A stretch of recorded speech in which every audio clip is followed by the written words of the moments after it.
Cool, thank you. And, Hi everyone. G'day, welcome. We're going to talk about personalization today. And just quickly, I'm going to run through our agenda, do a little bit of an intro, and then we'll get going. So today we wanted to cover a bit of an intro to IE and to Captain's Choice, what personalization is, what types of personalization you can use. We're going to use the Captain's Choice website as a case study, and we'll share with you some lessons that we've learned, as well as some common pitfalls, and then we'll end with a bit of a summary and some questions. So in terms of a bit of an introduction into IE and Captain's Choice, as Laura said, my name's David Cox. I'm actually the head of experience design at IE, and along with a cross-functional team of designers, developers, analysts, and other sort of business stakeholders, I helped to design the Captain's Choice website for Aaron, one of our favourite clients. My name's Aaron. I'm the digital marketing executive at Captain's Choice. I look after our website, loading the content, personalisation, our digital advertising, and our digital email communications as well. I want to quickly talk about IE and how it relates to the webinar today. I just wanted to touch on our purpose and our design philosophy very quickly, because it will help explain the approach that we took to Captain's Choice. So our purpose is to empower people to create transformative digital experiences, and what this means for clients like ours, like Aaron, who was the product owner on the Captain's Choice website, is that we prioritized his needs just like we would for any other customer type. So when we were developing the website, we were considering how he might administer it without relying on us to make changes. In terms of our design philosophy, we've taken the some very common thinking from out in the world, like lean startup, design thinking, and agile development, and merged it into our own philosophy, which we call rapid evolution. We believe that by combining all of these things in the right proportions, that we can help people adapt to the rapidly changing digital landscape. And to give some quick examples of these in action, we use lean startup philosophies and techniques to get products as quickly to market as possible, be they new websites or even new businesses. We use design thinking to really bring design out of the production mold and bring it more into strategy, to illuminate ideas and to build business cases, and agile teams to be able to quickly execute our products into market. So we work fully agile. We believe very strongly in continually deploying customer value, and these philosophies really are designed to take or help people who are in the traditional phased development approach of not really launching something new for months or potentially even years, and trying to get much more iterative and much more quick to market. So this is something that I believe Aaron would probably look familiar to you. Yeah, definitely. Previously, we were very staggered and staged, and these days we can sort of roll out as much or as little as we want, and it's quite a smooth process. Cool. That's enough about IE. Let's talk about Captain's Choice. Captain's Choice has been around since 1994. So everything from private jets, luxury cruises. We try to focus on things that are a little bit different to the normal. Most of our clients are high-end, in their 60s, so quite a niche demographic. And we try to offer them full service touring, all inclusive, something that you can't just normally get off the shelf. And we have a very high repeat passenger rate, so our guests are very important to us. Cool. So let's talk about the project that we worked on together. We really started, I guess, in about September 2014, Yep. And then launched our MVP in February 2015, and we've continually optimized the website from there. The brief was really to relaunch Captain's Choice with a much more luxury redesign. The site, as it existed, was not a responsive site at all. No, definitely not. Yeah, so we plan to not only make it responsive, but also take advantage of all that entails by really applying a mobile-first responsive approach. we had a fixed budget, but we were able to negotiate on scope so that we could make sure we were delivering the most valuable things at all times, and that really was a great way to attack such a large re-platforming. And as we said before, we launched in February 2015, and we've been iterating our website from there. And the results, we were very pleased to win the Sitecore Experience Award in 2015 for travel and hospitality for Australia and New Zealand. And Aaron, would you like to talk about some of the So immediately after we relaunched the website, we saw some dramatic increases in customer engagement and database growth. Some of the basic stats are we saw a 300% increase in RSVPs to our information sessions from the website, and one of the big ones for us was over 1,000% increase in our e-newsletter subscriptions, which for us with our demographic was really amazing. Cool. So let's talk about personalisation. What is it? And there are quite a few recent, really good quality webinars in the Digital Survivor series, which I encourage you all to check out. There's some that are based a little bit more on marketing and sort of enterprise level personalisation. We really wanted to show a different lens today, which was how we quickly launched personalisation on the Captain's Choice website, and we evolved it, and why we did it this way. So that you can really get started, because there's quite a few statistics out there that seem to suggest that people are having trouble with this. Really how to get started and how to really sell it within the business. So it's something that we wanted to cover today. So starting with the definition, personalisation is the tailoring of an experience to an individual's characteristics, preferences, or context. And I plan to break each of these down one by one in a minute, but let's have a look at some common examples. So because one of the tricky things about trying to find recent trends and the best of breed examples of personalisation out there on the web is that sometimes they're actually really difficult to spot because they're being done quite in a very unnoticeable manner, which is actually a really good goal to have when you're doing personalisation. But I'll show some examples that I thought of in my sort of weekly travels around the internet, I guess. Probably one of the best examples and the earliest examples were from Amazon and eBay.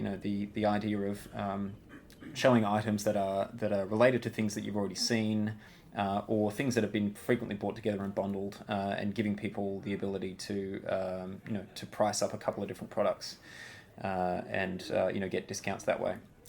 So eBay and Amazon have been doing this for years. They've actually been dialing up and dialing back the amount of personalisation on things like the homepage. There's no surprise that they're leaders in retail. A lot of their ideas have really been copied and have become sort of standard features for e-commerce platforms. Another one I really like is something like Netflix. iTunes do this quite well as well by looking at things that I like and like either music or movies or TV shows, and then looking at my interests as a whole and looking at what I'm watching. They can actually mash that up with what everybody else is doing and then start making lists for people based on people who like this show also like this, people who like this song also like this. So that's been a really, really good, I think, benefit for customers as well as for the business.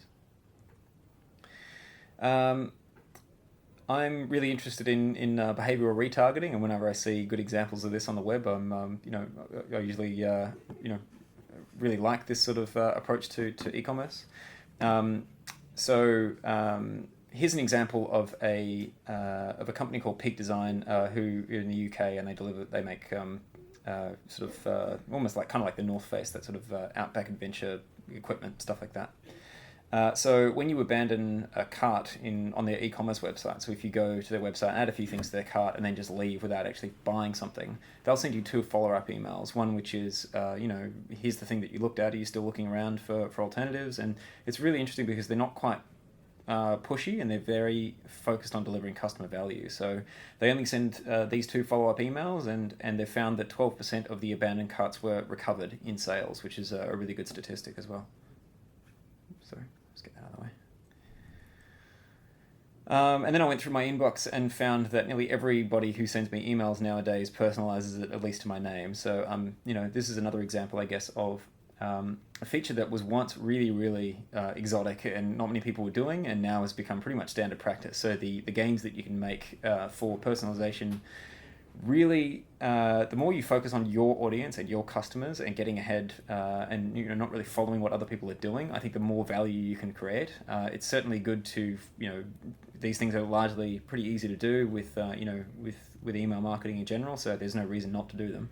But if you really want to focus on customer value, you've got to get beyond things that people now expect and get to the unexpected, the things that deliver surprise and delight, to have that real impact for your brand. I had to throw Facebook in here, I guess, as well. Facebook have been having suggested posts, which they call ads, suggested posts, but really they're ads. Facebook are a great example of being very transparent about why they're showing you the things that they're showing you. And the reason that is that they have a very vocal customer base that hates their information being used, for nefarious purposes. So if you click on the little arrow above the suggested post thing on Facebook on your mobile, it'll highlight this little thing that the second link on there is, why am I seeing this? And then it will tell you exactly why this ad is being shown to you, and what sort of buckets they've put you under. And usually it'll be because you've liked some kind of page that's similar to the vendor and what they're offering, which is a good example of trying to be helpful and trying to be as transparent as possible so as not to appear really creepy. So personalization is an interesting topic. It's really contentious with people out in the world. There's pretty much an even split between people who find that websites, or how valuable people find it when websites make personalized product or service recommendations. A lot of people find this as negative, a lot of people find it positive, and a lot of people find it neutral, which is interesting. I think that especially that it's so high in terms of a neutral standpoint, that kind of suggests, I think, that people don't notice that personalization is happening, and they're perfectly happy to be involved in a personalized experience as long as they don't really notice it. And I think that's really something for brands and websites and services in general to aim for. And this is really our first takeaway. I'm going to highlight a couple of these along the way. If you remember nothing else, just remember these big red slides. So this is really a quote from a great UX evangelist called Jared Spool. And it's about design, but it applies really well to personalization as well. And the quote is that good design, when it's done well, becomes invisible. It's only when it's done poorly that we notice it. And I think that Facebook is a great example of this. They're really trying to mitigate negative feedback by focusing on helping their customers understand why personalization is happening. And when people notice it, because a lot of people don't even notice those targeted ads anymore. When people do notice it, they're very helpful to try and let them know why that's happening. The other thing I really like about personalization is that it challenges stereotypes. So if we were to take an example of a car company, you might assume that if you're a car company, your female audience are largely going to be interested in the safety aspects of your SUVs and for their family, and that the male that's viewing the website might only be interested in the performance specs of the latest sports car. But what personalization can tell you is that the woman on the left has looked at nothing but the performance specs of the car since she started surfing the website over the last 4 weeks, and the guy on the right has looked at nothing but safety features and is very much sort of bucking our assumptions that we might make of them. So we'll touch on this a little bit later, but we believe that because this sort of behavioural personalisation, looking at the tasks that people have done on your site, is really the easiest way to start and the best place to start, and it can be quite well done on a modest budget. So in terms of the state of personalisation, as I said, it's been quite difficult to come up with really great sort of best of breed examples, because some of them are quite hard to detect. But I found this stat really interesting, which is that lots of brands that have been surveyed as part of personalisation. It's been a topic of topic of much debate and discussion for a couple of years now, and it is a couple of years old. Almost everybody universally agrees that personalisation is useful and effective when it's done, but very few people are actually launching serious efforts into personalisation. And this would seem to imply that most companies are confused, I guess, as to how to start, or not quite sure how to get there. So one of the things that we wanted to try to show was that with a relatively sort of modest budget and with a bit of planning, you can actually launch very targeted, very tailored customization for your own website with a platform like Sitecore. And even without it, it doesn't really require a big platform to get this off the ground these days. So I'm almost done talking for a little while.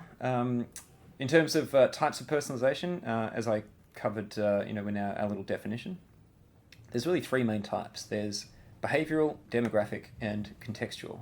Behavioural personalisation is really what people do and what you can measure. Demographic information is obviously what you can learn from people about who they are, what they will tell you, and usually what you can collect from them in information exchanges, like, let's say signing up for a newsletter. You can then find out if they're male or female, or, how old they are, that sort of thing. And contextual is really where they are, and, not, where they live, but, where they're dialing in from. Are they on a mobile? Is it raining outside? Is it the morning? Is it the afternoon? That sort of information. And in terms of each of these types, they really are suited to different situations.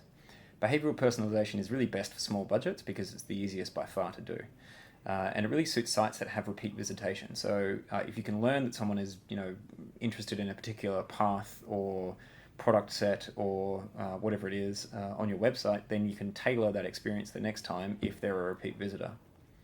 The demographic information is probably a little bit more tricky because you have to, you might need a firewall or some way of getting them to log in so that you can safely, match their profile information with some other data that you might have on them. Like, when they log in, then you can go and fetch their, age, gender, the products that they have, that sort of thing. I think that you wouldn't really consider a service like, internet banking as demographic personalization, but that's exactly what it is. It goes and gets my details, my product details, and surfaces them. And, if they're smart, then they're also, showing me ads for things that I don't yet have, that are parallel to what I might need, or that other people, in my situation would also have. Demographic personalization also really suits marketing, as we mentioned all the email examples of personalizing by first name, but there's also ways of doing that with date of birth. There's lots of birthday offers going around for e-commerce websites and that sort of thing. These are all examples of demographic personalization. And finally, contextual. So this really suits large budgets and websites with lots of traffic. If you're going to say good morning versus good afternoon versus good evening, or change the image on your website to be, something contextual like that, then that benefit, I think, is really going to be played out by having lots and lots of people visit your website.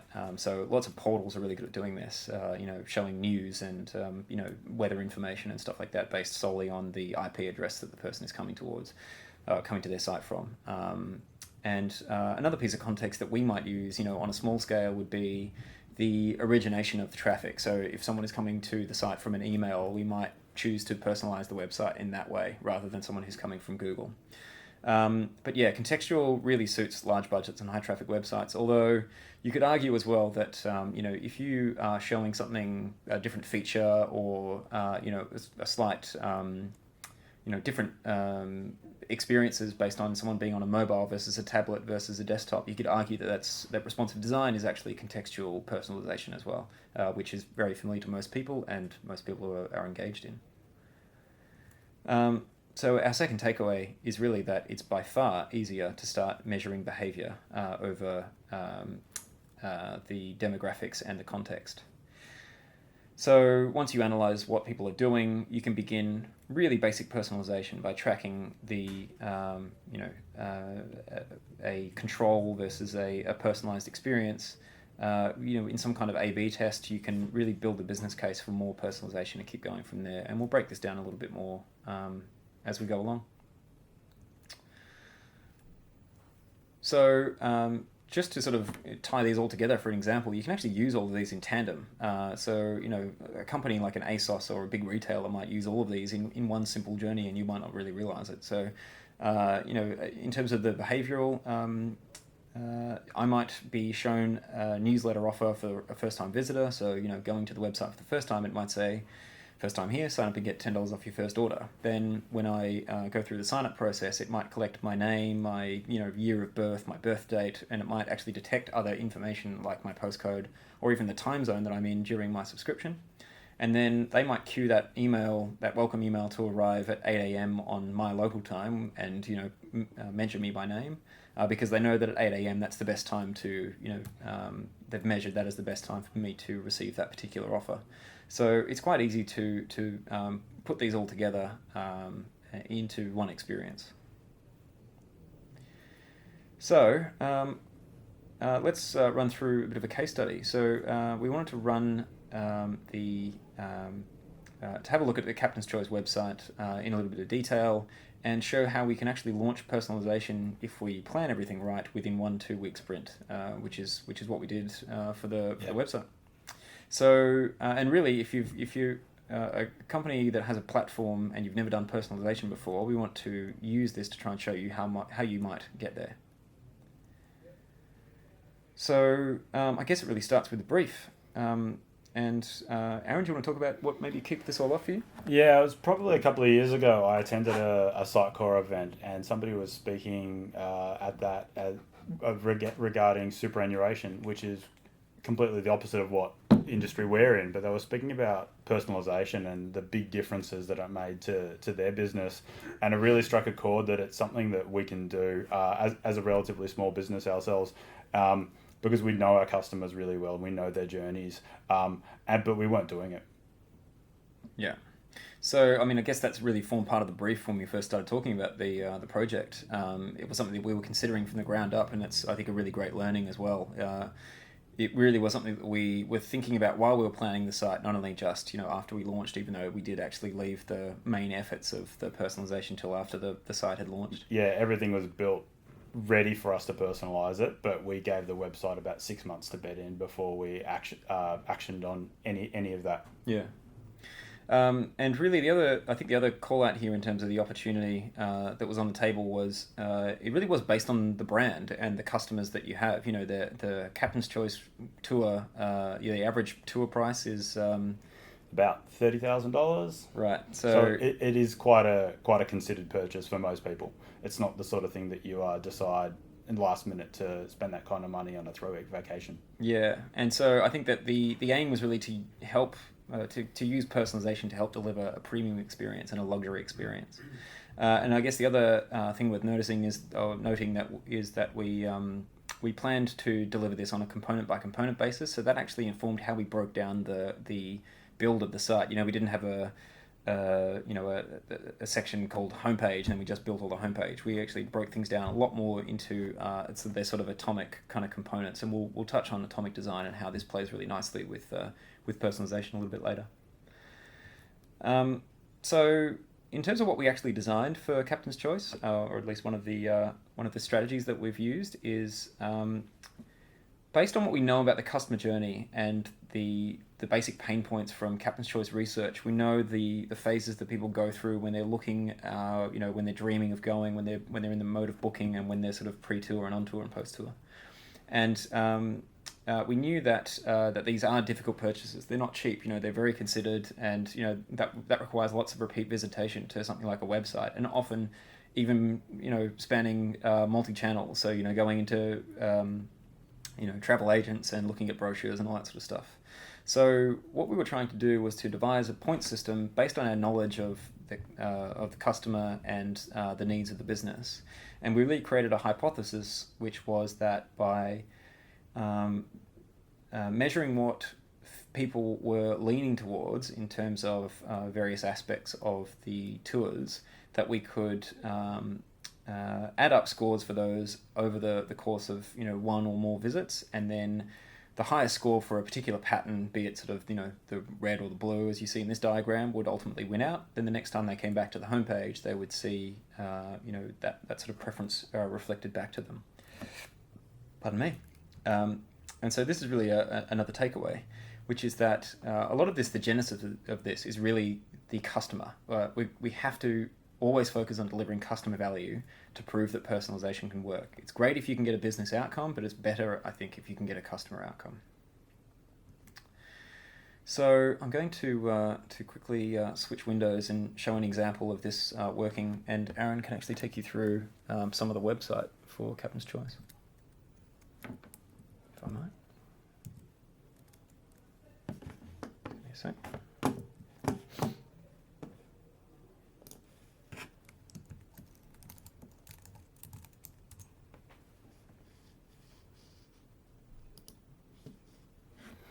Right, so here we have our homepage. As you can see there, very lovely full color images.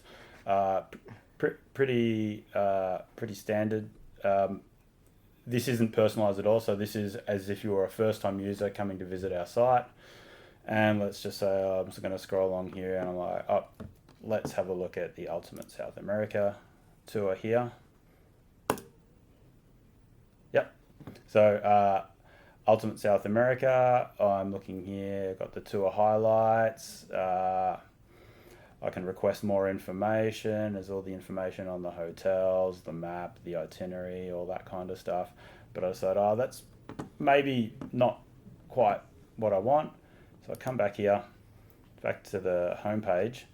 And one thing that you'll notice is that this main carousel here that previously had the image has changed.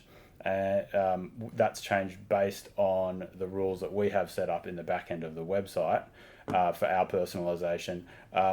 The three types of personalization that Dave was mentioning before, behavioural, demographic, and contextual. We have all three of those running on our website at any one time, and hopefully you won't even notice that they're happening. Some of them are client-facing things, displaying different products, and other things helping the business with reporting and stuff like that. So if we get out of that, and I'll show you exactly how from my side of the world you set up something as simple as personalization. And with the right site, it is quite simple. So here is a hypothetical example using our homepage. Let's pretend using Dave's examples before where we scored blue and red. We've got this item here of content, two options, blue or red. I've never been to this website before, so I've shown no preference to either one. So if we skip through to that next slide, I need to set up our profiles. I've called this one color, and we've got blue and red, purple, yellow, however many, that can be whatever you decide to personalize your website for. And so that when we're scoring pages, it's really obvious as to what things are. Then we need to create the conditions under which everything's set off. So here I've created a predefined condition that says where the value of the blue profile key is greater than the red profile key. And obviously where the customer likes red, that's the opposite of that. The more profiles that you have, the more rules they have to set up. It can get quite complicated. So if you're going to do anything beyond the really basic stuff, I'd suggest having quite a thorough plan, because it can get really hard to remember what's personalized and where and what will affect everything else. Yeah, like an example would be if you've got a product that's only existing on your site for a couple of months at a time, then you probably wouldn't have. You'd want to be on top of the fact that that's only going to exist on the site for a while. So your tours go in and out of well, once they're gone, they're gone. So exactly. And here under these conditions, one of the examples before Dave mentioned, if somebody hasn't been to the website before, you might offer them a discount to sign up or something like that. This is where I'd set up that condition, so I'd have where the customer hasn't visited the website before. So this is where all of the gears for the mechanisms really are. Then you need to score your pages. So here I would go through and find all the products that are related to the blue. I'd choose my profile card. I would score that as 5. The scoring's really irrelevant as long as it relates to all the other the pages that you're scoring. So you wouldn't set one up as being 5 and the other one up as being 50, because it really needs to relate to each other for it to make sense. If this page was the purple product, I could score blue 2 and red 2. Once again, it really is as complicated as you or as simple as you want to make it. Then you need to select what items you want to personalize based on those rules and scores that we've set up before. So here I've chosen that item on our homepage, and I've chosen that I want to personalize it. And this is without really sort of revealing too much, this shows you how many components we have and to what sort of level of granularity we have on the site. It's not personalize the homepage and then go through and look at individual pieces of content from there. Yeah. It's this particular panel which might be reused on multiple pages, so it means that we can create wide-ranging changes over the entire site. It's really quite flexible. So here you see down the bottom I've got default set up. So if the person hasn't shown a preference to either product, I've created content in the back end that is generic blue or red, which is the content that you saw as example at the start. Here I've created a personalization item called red, added the condition where the customer likes red, which is one of the ones that we set up before. And when that's activated, you show the item of red text.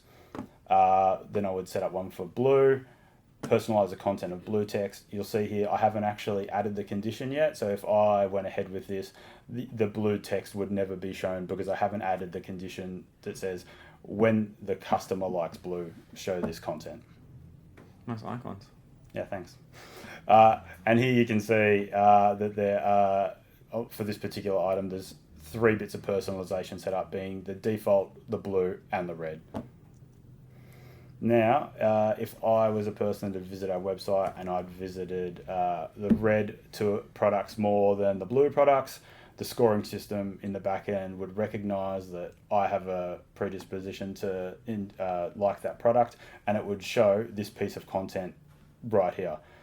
And that's really personalization in black and white, or blue and red, to use that as an example. That particular example, setting up the content from scratch, those profiles to give you a really clear example, took less than 15 minutes. The agency was not involved, so I didn't have to get involved to do that at all, which leads you to have a better ROI because there's no direct invoice that says this is how much your personalization cost was to set up. And the good thing is I can also set it up to be turned off at any time that I want. So it doesn't have to be continuous. If you have different campaigns, anybody in your business can go in there, set up different personalization, different parts of the website. In conjunction with changing that copy there, I can change that image there, that copy. Pretty much anything that you saw on our homepage, or most of the things around our site, I can personalize based on any number of different rules that we'd like to set up. Cool. Now, in the month directly after we set up our personalization, we had a 40% increase in conversion. So those stats that me and Dave were talking about earlier on, with e-newsletter subscriptions, things like that, 40% is a huge amount. One of the things that we realized is that we didn't sort of have a baseline test for that really, because we have different campaigns.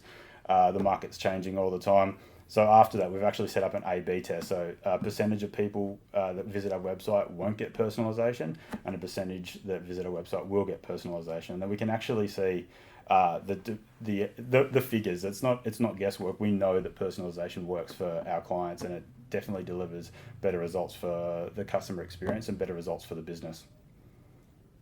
Awesome. Cheers, mate. So I thought we'd touch on a few lessons and things to avoid, what we've learnt along the way. So I think in terms of the privacy implications of things, and sort of speaking to the fact that a lot of people find personalization, good, and some people find it bad. There's some really good examples and really well-known examples that I thought would be worth highlighting.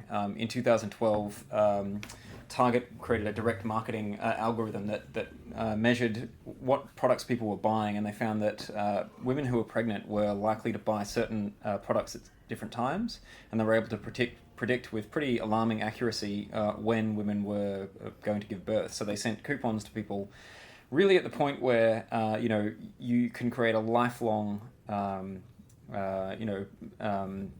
relationship with somebody is at these key moments, and they've understood that from a business's point of view. That's the opportunity. Fortunately, what happens is they send direct marketing mail to people who, for example, the famous case of the pregnant teenager who was living with her father. The father got really, really upset and came down, stormed into Target and said, "What are you sending all this stuff to my daughter for?" And then, that was how we found out that she was pregnant. So, it's pretty odd, but I think that the overall lesson here should be always be helpful, never be creepy. Another lesson is really to be customer-centric. You've got to start small, focus on your customer outcomes, build things up over time, and test, measure, learn. So breaking this down one by one, what's the outcome for your customer? In the the previous example, the outcome for the customer is, they get a couple of bucks off, some products, and that can be actually quite helpful. But really, I think they've prioritized the business there over the customer, and that's what's, in part led to it being such a bizarre, example. When we attacked personalization for Captain's Choice, we started very much with what the customer problem was that we were trying to solve. What is the best outcome for them? Then we looked at personalization as a platform over time. This started when we were planning the website rather than something that we've added to a website. It can certainly be done to be added after if you've got a platform running live, but that might increase your investment. The other thing that we might suggest is that if you are making an upgrade, launching some large scale changes, that you can really save some effort and potentially some money by trying to bake in personalization as part of those changes, because it did require quite a bit of setup for us to be able to let Aaron create personalization in 15 minutes flat. Yeah, it wouldn't have been able to happen if we'd come to them with our existing platform and said, I want to be able to personalize 5 different parts of that website. There definitely would have been a cost associated with that. Yeah. And I think that, while you need to build up features over time, you also need to have a long-term strategy in mind that should really have immediate short-term gains and should ultimately be based on customer value. And then I think the other thing that I would encourage everyone to do is to apply some test, measure, and learn philosophy to what they're doing. If you have a hypothesis, it should be relatively easy with various tools that are out there to quickly test whether or not that's right, measure the results, and learn and adapt from there. And that can be a really effective way of building a business case as you go forward. Another learning is that personalization plays really well with the concept of atomic design. This is something we've alluded to quite a little bit, and it's probably a webinar topic in its own right. Which is the breaking down of a website in terms of how you structure it and how it's componentized into a sort of an atom, molecule, component, and template system. And what we were able to do by utilizing atomic design when we were planning and building the website was to break things down, not just into homepage, product page, about us page, that sort of thing, but more into components that could be reused across the website. And then when we went along later to identify the highest traffic pages and templates and components, we can mark each of these individual bits for personalization and then allow the Aaron to take the carousel in the main part of the homepage and then personalize that. So that made it definitely a lot more efficient to execute the changes. And I think another consideration is how personalization is going to impact your internal business. There is, just by mentioning this, I think this speaks to really why it's been a little bit difficult for a lot of people to get started.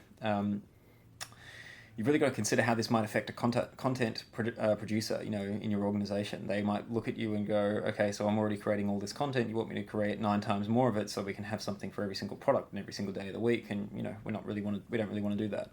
For developers, this could be something that they never tackled before. And it could be, if you're, have a large complex platform, it could actually be very, a big undertaking. So you need to consider their needs. And I think another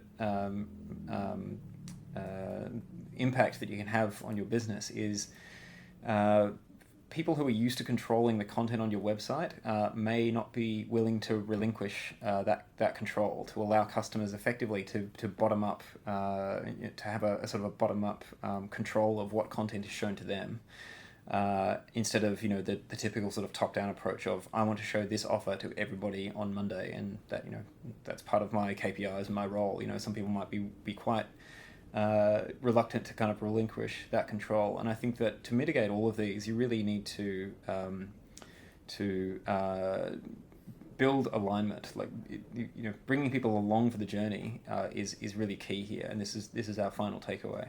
So, if you're going to attack personalization, if you have a customer journey map, you really should be trying to, if you don't have one, you need to create one. If you've got one, you need to be trying to, map the personalization efforts to that, to try and bring people along for, here's the problems that we're trying to solve. Do you agree, within the various functions of your business, what problems customers have and how you can best solve them? And do you have a roadmap that features personalization? If not, you can use, really bringing all the stakeholders along for the ride and getting them invested in the solution is really key to getting it done.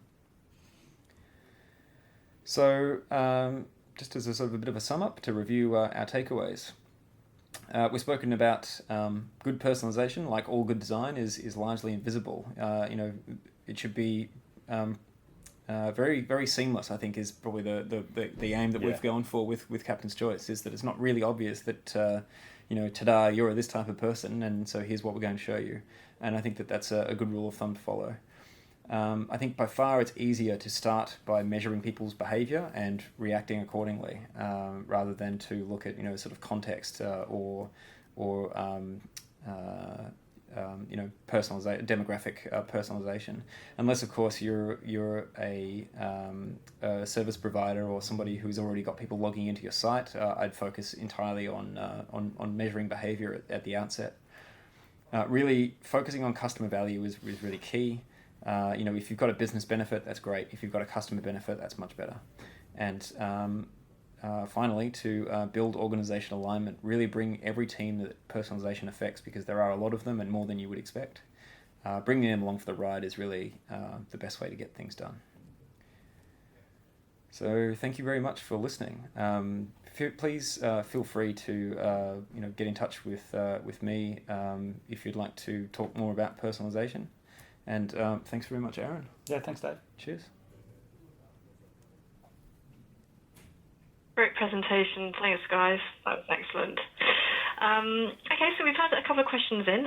If anyone else would like to ask a question, as I said, we're going to have a quick Q&A now, so please feel free to either post it on Twitter using #DigitalSurvivor or just pop it in the chat box on your toolbar. But we'll just get straight into it. So the first question up is from Adrian, who's asked, our challenge with implementing this is to work with legal on privacy policies and getting site disclaimers updated. Can you suggest any ways to get enterprise risk on board? Enterprise risk? Yeah, not exactly my area of expertise. Mine neither. Yeah, I'm not really sure.